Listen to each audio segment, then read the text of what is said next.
Before we begin, please imagine the bell notification is on and you're subscribed to Huna Stories. They put the tent up where the lawn dips, close enough to hear laughter from the house, but far enough that the air feels different. The kind of air that says temporary, like you're waiting for something else to start. White plastic chairs, round tables, a portable heater humming even though it's not that cold. A sign taped to the pole reads "Overflow seating" in my mother's handwriting. My son asks if this is where we're eating. He's 9. He accepts things easily, which scares me more than if he didn't. Looks like it, I say, like it's fine, like it doesn't register. Inside, the living room glows. Real plates. The long dining table my dad refinished years ago. People I recognize and people I don't.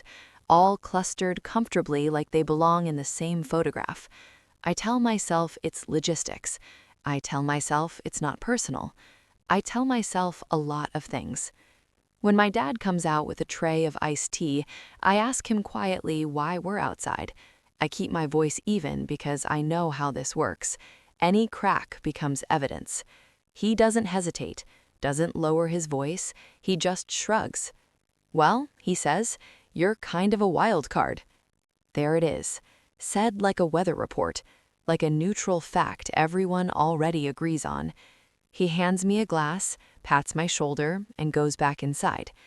I sit there longer than I should, long enough for the word tent to faucet into other words I've worn my whole life. Unpredictable, sensitive, difficult labels that explain why chairs are moved, why expectations shift, why I'm always the exception that proves the rule. My son tells me about a game he made up in the car. I nod, I smile. I am good at pretending I am unaffected. The envelope is in my jacket pocket. Thick paper, heavy. I'd written the check that morning, careful with the numbers. $6,000 for the catering deposit my mom insisted she didn't need help with, but accepted anyway. I told myself it was just a gift, just love, just normal adult contribution. I excuse myself, say I need the bathroom, and walk inside. No one stops me. That's what gets me. Not the tent, not the word. The way I can cross the threshold and no one looks up, like my presence is already accounted for somewhere else. The gift table is near the stairs. Flowers, cards, a few envelopes. Mine sits there, neat, unremarkable. I take it. That's it. No drama, no flourish. I just pick it up. My sister looks over, confused. "Did you—" "I'm taking this back," I say. My voice sounds steadier than I feel. "You're right, I am a wild card.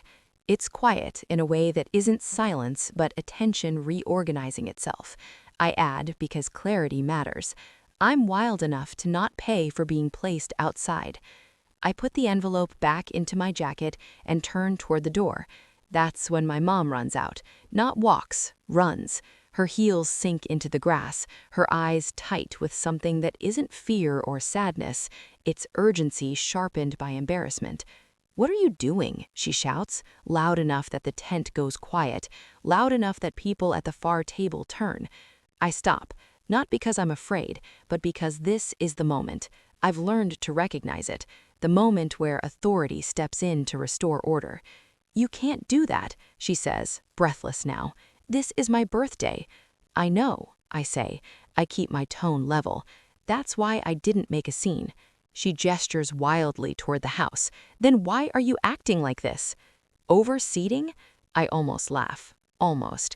Instead, I say, "It's not the seating, it's the explanation." My dad appears behind her, arms crossed. He doesn't look angry, he looks annoyed, which somehow hurts more. My mom lowers her voice, but not enough. "You always do this. You always make things complicated." There it is again, the old script, the diagnosis delivered like care. I think of all the times I stayed quiet to prove I was easy, all the times it didn't work. "I'm leaving," I say. "We'll go." My mom steps closer, her voice tight. "You're punishing me now." I say, "I'm setting a boundary." She scoffs. "With money, with respect," I say. The money was just the mistake. My son is watching us now. His face isn't scared, it's focused, like he's filing something away. My mom looks at him, then back at me.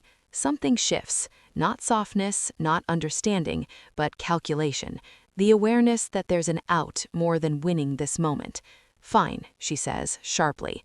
Do whatever you want. She turns back toward the house without another word.